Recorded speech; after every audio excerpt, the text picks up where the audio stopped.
Hey, Truth Seekers, welcome back. Zach here. I've been meaning to do a post on net neutrality.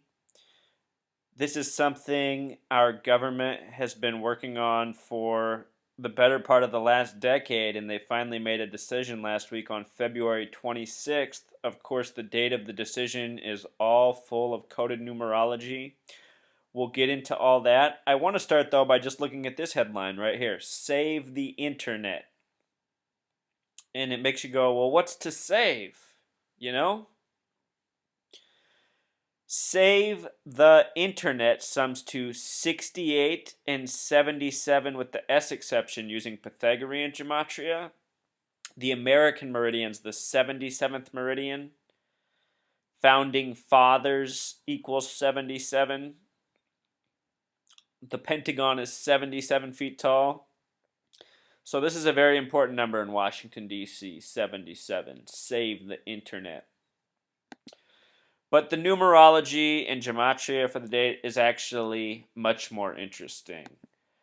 Let's first notice that the net neutrality plan that has been enacted by the FCC, or the 633, is 322 pages long. And what do we know about that number? There's not too many things good in our nation's history that have to do with 322. Indian Massacre, Stamp Act, Obamacare, and many other negative things. So this bill, in terms of measuring things by the time of the 114th Congress, which we're in, look at this. The 114th Congress was voted on November 4th. This bill passed February 26th, 114 days later. 114 days from November 4th is February 26, 2015, the date the FCC enacted this. That's also 3 months and 22 days later for the 322-page plan. Further proof this is not a coincidence. Look at what net neutrality equals in English gematria. It equals 1104, a lot like the date November 4th. February 26th, the date it passed, is the 57th day of the year, with 308 days remaining. November 4th is the 308th day of the year, with 57 days remaining. Look at that. February 26th is the 57th day with 308 remaining. November 4th is the 308th day with 57 days remaining. These dates are reflections of each other, and they're coded into the passing of this bill.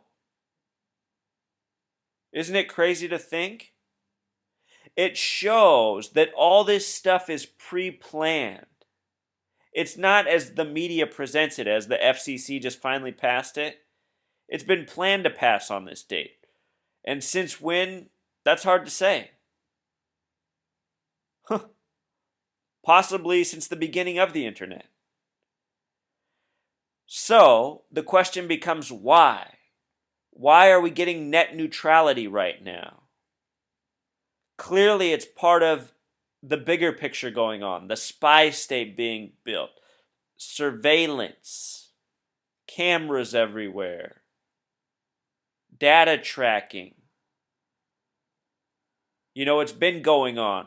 Before Barack Hussein Obama was the president, he was on the campaign trail saying we couldn't vote for immunity for the telecommunication companies that had been collecting and holding our data, violating our rights.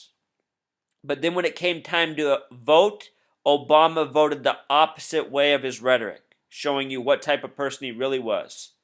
He'll say the right things, and then his actions will be the opposite. I want to point out real quick that the gematria of internet is just like blood moon and equinox. And I just did a post on this. I admit, this could just be a coincidence right here.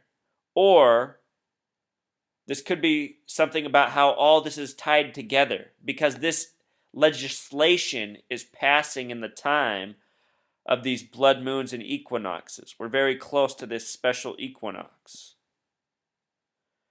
So perhaps it isn't just a coincidence. Perhaps this is really how it's all scheduled. The biggest part of this thing, this 322-page plan, is that the internet is now considered a public utility by our government. Think about this. Public utilities, because they're controlled by the government, it allows for wide-ranging changes to be made at once, such as prices for fuel, energy usage. The same could be true of the internet. For example, they might hit us with propaganda that ISIS or some terrorist group or some threat to the United States has gained some sort of ability through the internet. Thus, they must limit our ability to express our own opinions, or something of the sort, They need to limit communication because of the threat of terrorist voices. I mean, look at what they're doing to us right now. They're showing that girls and young children are being recruited and swindled into going over to Syria. We know it's all a bunch of bullshit. And when I say we know, I'm talking about those of us who are awake, but not the masses. So they can continue to sell lies like this and build the narrative to one day create enough of a reason or a justification to completely shut out voices such as mine and all those who are doing the kind of work to try to get out truth, to make a better world. That's what this is about. Making this the public utility gave them further ability to control the internet and eventually limit free speech and everything else that makes the internet good. Let's just take a moment to listen to Senator Al Franken explain why he's in favor of net neutrality. If you listen to him, his reasons are mostly good. He doesn't talk about it becoming a public utility. He mostly talks about keeping the mega corporations from making a better internet for them and a worse one for everyone else. Unfortunately, with this net neutrality, what it's eventually going to do is just make a worse internet for everyone. So let's just take a minute to listen to how this is presented by mainstream politician. Also keep in mind that Franken is a 33 name. That said, I think Al Franken for the gang of 33 is not all that bad. Here we go. Here now, fresh off his re-election victory, Senator Al Franken. Thanks for being here. Well, thank you. Good to see you in studio. You are a proponent of what's called net neutrality, Yes. which in its most simplified terms is treating internet content equally.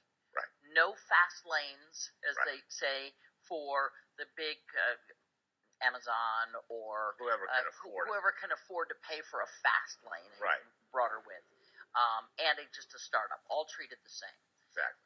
What is it that is broken? Nothing. So if nothing's broken, why is the government wanting to fix it?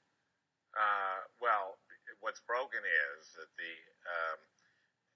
current FCC has suggested going to paid prioritization or fast lanes. So let's go back to what net neutrality is. All content is treated neutrally. It travels essentially at the same speed, if you will, so that CNN's website, a blog from a blogger in Duluth, Minnesota, travels at the same speed. New York Times their website travels at the same speed. That's the way it's been from the beginning, and we want to keep it that way. If Netflix wants you not to have the little circle in your house when you're looking at Netflix, it could pay more and get on in the fast lane, as it were. Yeah, and let me tell you why this is a terrible, terrible, terrible idea to have a fast lane. I'll give you an example with YouTube. Before YouTube, there was this thing called Google Video that Google had, and it wasn't very good.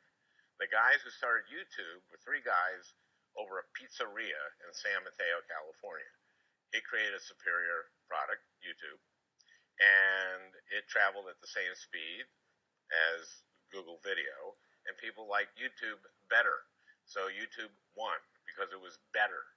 And a few years later, Google bought YouTube for $1.65 billion.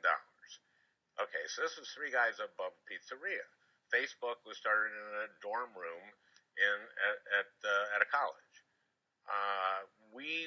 That's the innovation that we have seen on the internet since the very beginning. It's always been net neutrality has always been there. So, what about the argument that this now takes the internet providers, the Comcast, the AT&T, and gives them no real reason to innovate, that they will hold back on expanding the band? What about that argument? That's baloney. They've been doing this all along. They've been doing this since the beginning of the internet. This isn't going to stop. All this stops them from doing is make a whole bunch of extra money. But this is not going to stop them from wiring the country. This is obviously entered the political realm. We saw the president weighing in on it this past week. I wanted to read you something from an op-ed that Senator Ted Cruz wrote about the issue. Sure.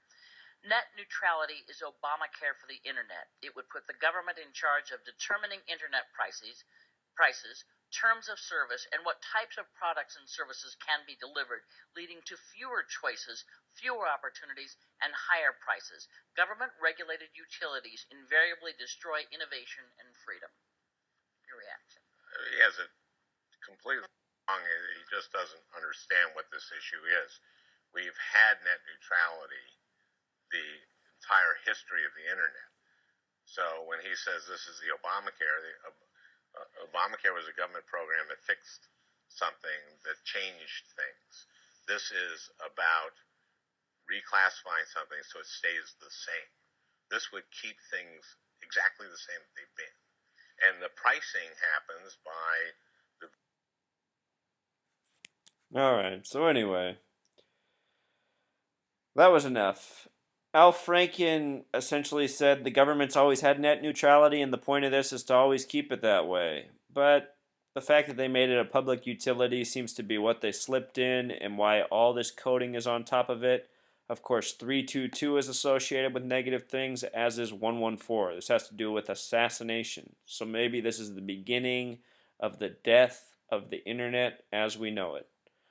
All right, until next time, Truth Seeker.